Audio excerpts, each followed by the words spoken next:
Now I am discussing residential status, meaning of residential status and conditions applicable to an individual SSC. You may get the question in this way. Explain residential status. What are the different types of residential status? First, we will see the definition or meaning of the residential status. A person who lives in a particular place is termed as resident of that particular place. जो भी person एक particular place पे रहता, ठीक है, तो वो particular place का रेसिडेंट कहलाता है. Example, a person living in Canada is known as Canadian resident. ठीक है, जब अगर जो भी कनाडा में रहते हैं उनको कैनेडियन रेसिडेंट बोलते हैं, जो इंडिया में रहते हैं वो इंडियन रेसिडेंट बोलते हैं. Likewise any person living in India is known as Indian resident. Same way जो इंडिया में रहते हैं उस लोग को इंडियन रेसिडेंट बोलते हैं. For the purpose of calculating tax liability, a person determining the residential status of that person is important. तो अपने को इनकम टैक्स में टैक्स को डिटरमाइन करने के लिए, ठीक है, रेसिडेंशियल स्टेटस जो है सो बहुत है टैक्स लायबिलिटी चार्ज करने के लिए. तो residential status of an individual, एक इंडिविजुअल का रेसिडेंशियल स्टेटस के लिए the residential status of an individual can be studied under two categories. पहले अपने को देखना रहता है special category and general category. ठीक है, first will see what is special category. Special category में क्या रहता है? The provisions of special category are applicable only in the following three cases. Special category ये थ्री फॉलोइंग केसेस में applicable होते हैं. An Indian living the country during the previous, एक Indian है, सिटीजन है, ठीक है, उन्होंने जो है सो प्रीवियस ईयर में कंट्री को लीव करके अब्रॉड जा रहे उन्होंने, ये कंडीशन में अपन उनको स्पेशल कैटेगरी में आते उन्होंने. एन इंडियन सिटीजन और a person of Indian origin India का है and visiting India in the previous year, लेकिन कई ईयर से उन्होंने अब्रॉड में रह रहे, अब प्रीवियस ईयर में विजिट कर रहे इंडिया को, तो ये भी स्पेशल कैटेगरी में आते. थर्ड केस में क्या है? An Indian citizen who is a member of crew in A ship. ठीक है, इंडियन सिटीजन जो भी क्रू इन ए शिप रहते हैं वो लोग भी स्पेशल कैटेगरी में आते. अब यहाँ पर क्रू किसको बोलते हैं? The staff who travelled in A ship और एरोप्लेन. जो भी स्टाफ रहता ना, जो ट्रैवल करते शिप में और एरोप्लेन में, उन लोग को क्रू बोलते हैं यहाँ पर इनकम टैक्स के उसमें.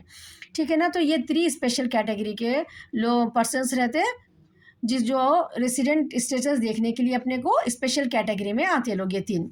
Note, for special category people only first basic condition has to be applied. Basic condition जो भी रहता वो एक बेसिक कंडीशन अप्लाई होता है इन लोगों के लिए बस. तो बेसिक कंडीशन क्या है इन लोग के लिए? An individual must be in India in the previous year. अब अपना असेसमेंट ईयर क्या है? 24 to 25. तो अपने लिए प्रीवियस ईयर क्या रहता? 2023 to 24.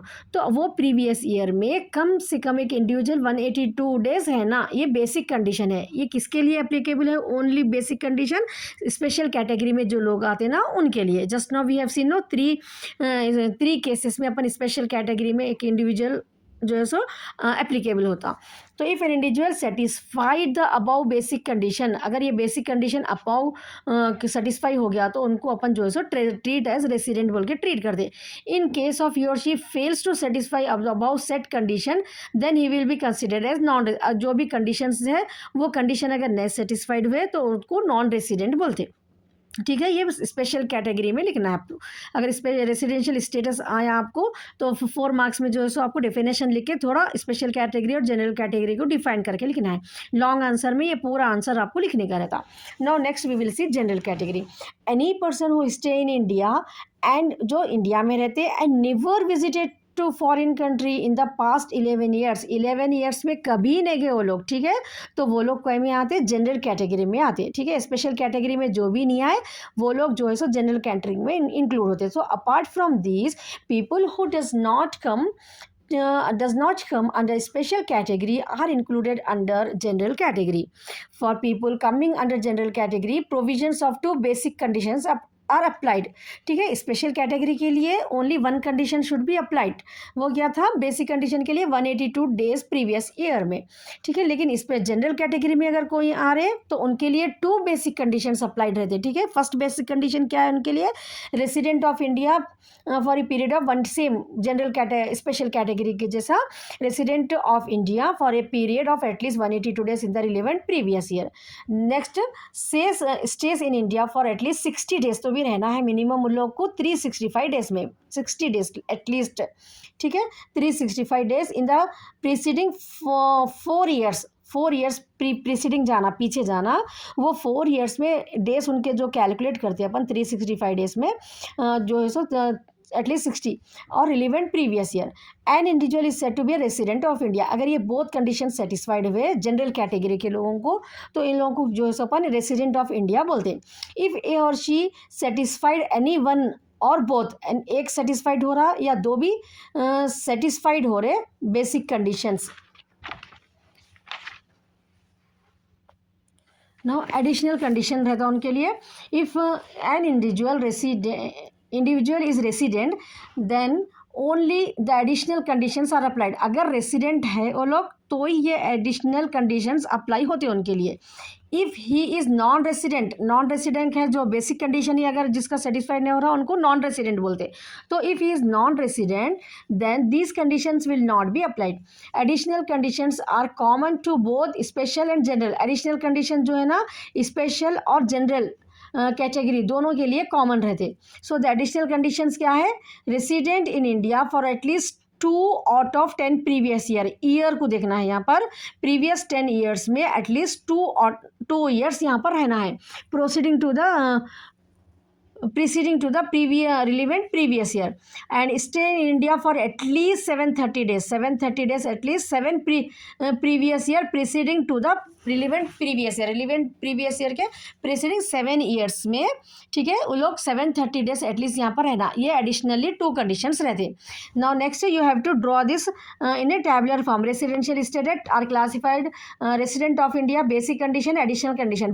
बेसिक कंडीशन 2 रहते, resident of India for a period of at least 182 days previous year में and stay in India for at least 60 days in the previous year and 365 days in for preceding previous years. Additional conditions में क्या है अपने को यहाँ पर additional conditions resident of India for at least 2 out of 10 years and stay in India at least for 730 days in the past 7 years। तो ये जो है सो टैबुलर फॉर्म में आपको ऐसा लिखना है।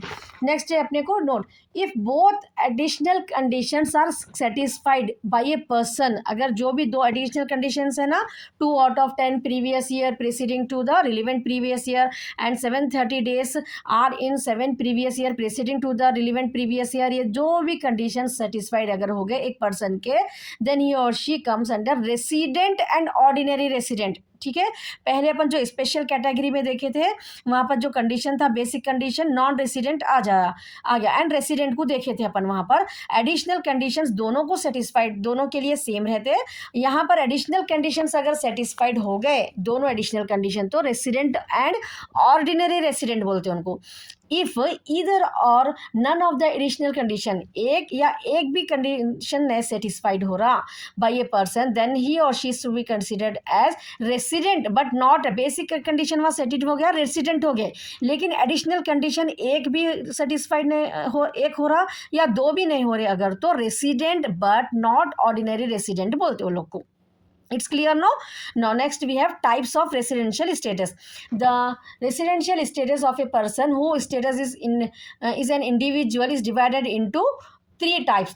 Resident and ordinary resident 3 types में क्लासिफाइड करते हैं रेसिडेंशियल स्टेटस लोगों का, एक इंडिविजुअल का। ठीक है, द रेसिडेंशियल स्टेटस क्या है 3 टाइप्स में? फर्स्ट रेसिडेंट रहना एंड ऑर्डिनरी रेसिडेंट हो सकते हो लोग, ठीक है ना, resident and ordinary resident.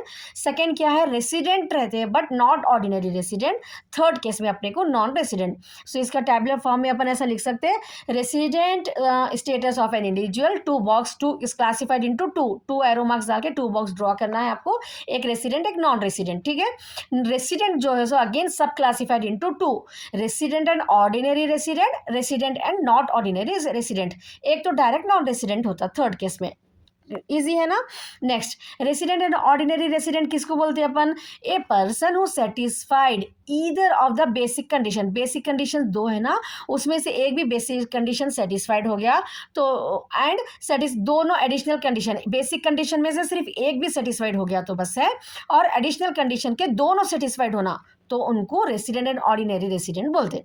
Resident but not ordinary resident, an individual who satisfied either of the basic condition, basic condition में एक चलता, ठीक है, रेसिडेंट हो जाते वहां पर, लेकिन एडिशनल कंडीशंस में जो है ना एक कंडीशन सेटिस्फाइड हो रहा या दो भी कंडीशन नहीं सेटिस्फाइड हो रहे, तो वहां पर उनको क्या बोलते हैं अपन, resident but not ordinary resident. It's clear no?